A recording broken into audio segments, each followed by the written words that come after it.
Hi dear friends and subscribers, welcome to Cricket Happenings. Your host Ram is back. Sorry yesterday I was not keeping well, I couldn't come to you. But today I'm out here very quickly talking about it because I have to cover 3 matches here.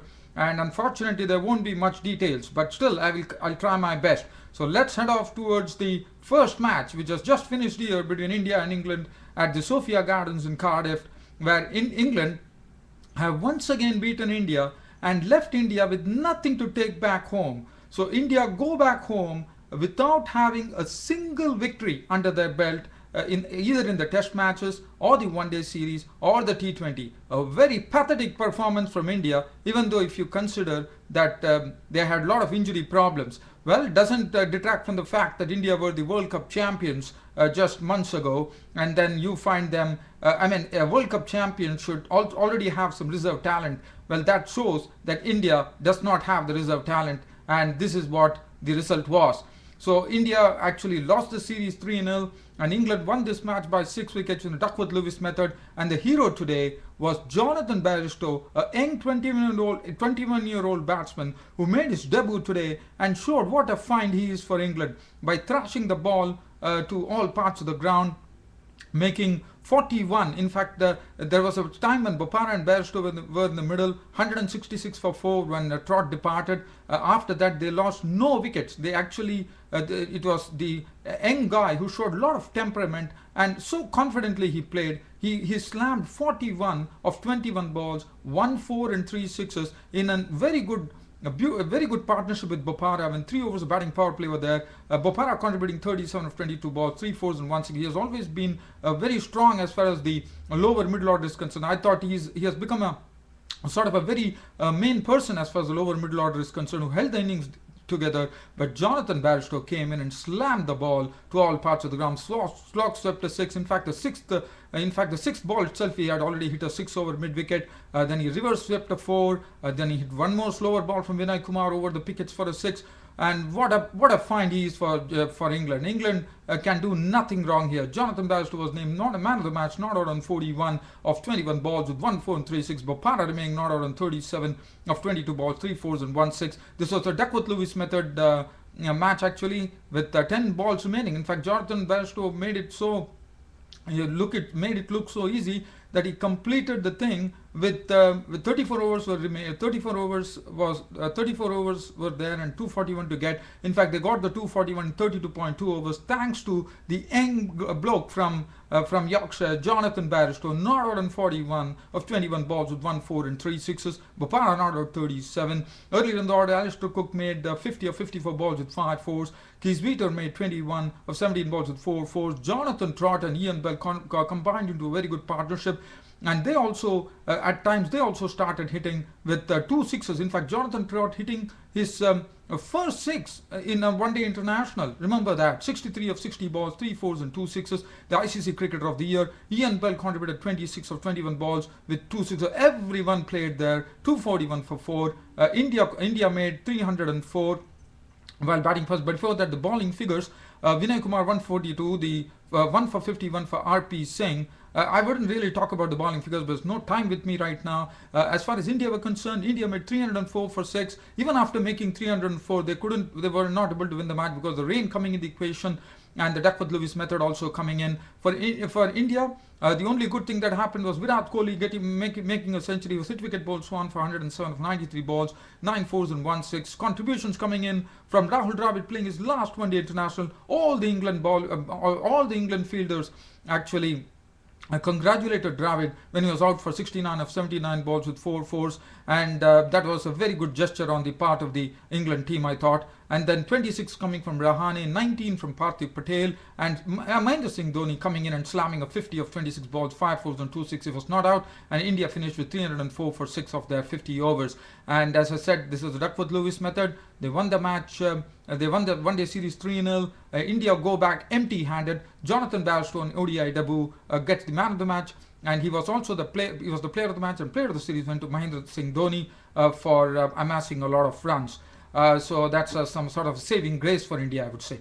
Now let's head towards the next match between Australia and Sri Lanka. Today was the second test match which was played at the Sinhalese Sports Club ground in Colombo. Stumps on day 1. Australia finished with 235 for 5. In fact, it was fighting effort. Once again, it was the batting of Michael Hussey and Sean Marsh coming to the fore. Sean Marsh just missing what could have been something, a real landmark, because if he had got to his century, he would have become the first Australian to score a century on debut in either innings. But unfortunately, it was not so. Sean Marsh making 81 with 7 boundaries, and Michael Hussey still there unbeaten on 63 with 6 fours and 1 6, and Brad Haddin was not out on 21. That is something that Australia will love it, and they would love Brad Haddin to carry tomorrow on the second day and put up a good score, because it's very high time that Brad Haddin scores. He's not out on 21 of 42 balls with 3 fours. Earlier, they lost early wickets. In fact, what Sri Lanka did is they actually blooded Shaminda Eranga, the slingy bowler, and he came in and picked up 2 wickets. In fact, he was the one. In fact, he got a wicket of the very first ball that he bowled in test cricket, and what a moment it would have been, as Phil Hughes was not Phil Hughes, it was Shane Watson, who was caught by Dilshan of the bowling of Eranga for 8. And then Phil Hughes was out for a duck today. He was the first wicket to go. Clean bowled by Surenga Lakmal for a duck.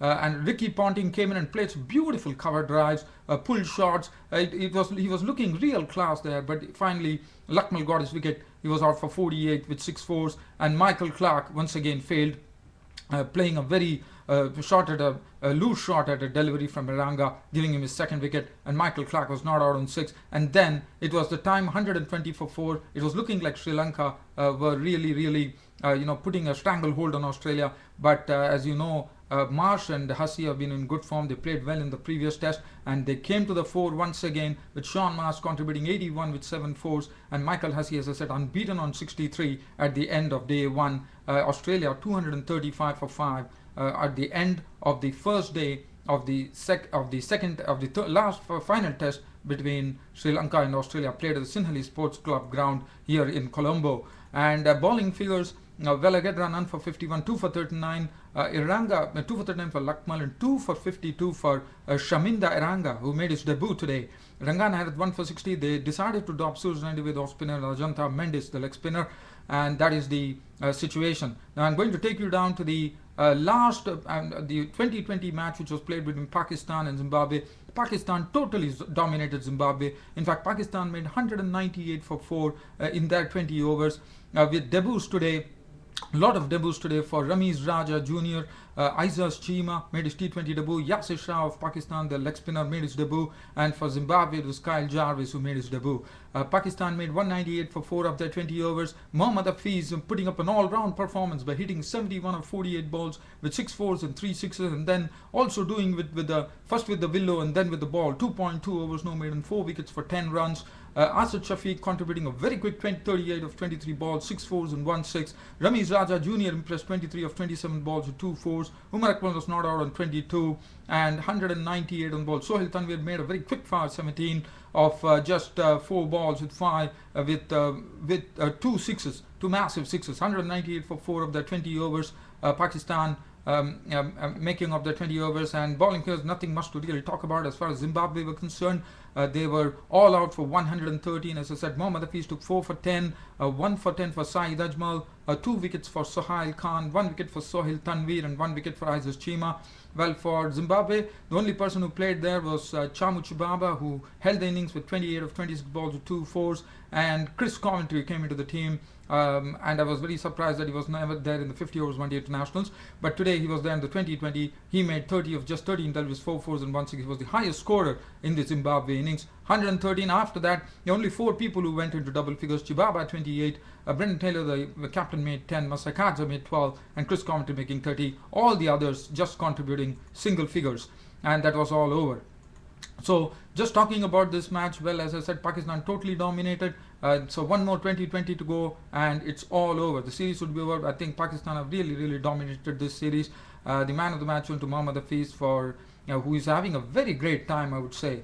He's really growing in strength. As a bowler, he's doing well. As a batsman, he's really flowering right now. And I think Mohammad Hafiz is something which now is looking like a real player for the future for Pakistan, no doubt about that. He has already cemented his place in this Pakistani team, and I've seen that he has only grown by leaps and bounds, and that's only good for Pakistan cricket. As you know, Wakar has one more match to go where he will be also saying goodbye. So the other thing that I would like to talk here As far as the England-India match is concerned, if at all, let me see whether I have time on my YouTube broadcast. Unfortunately, I don't think it would be possible. I will have to leave you. So today it was India going empty-handed after not having any single win under the belt. A pathetic performance from the world champions 2011 India, and now they have gone to 5th position, with England going into 4th position in the ICC one-day rankings.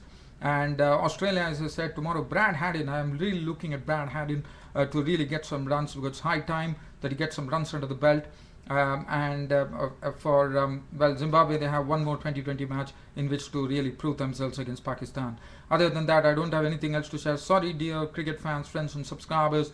I know it was a real quick rattling of the reports. I had to do that because I had to cover 3 matches in this Cricket Happening show. Thanks for your company, and thanks for your support, and thanks for your cooperation. This is your host Ram, signing off for the day. Thank you.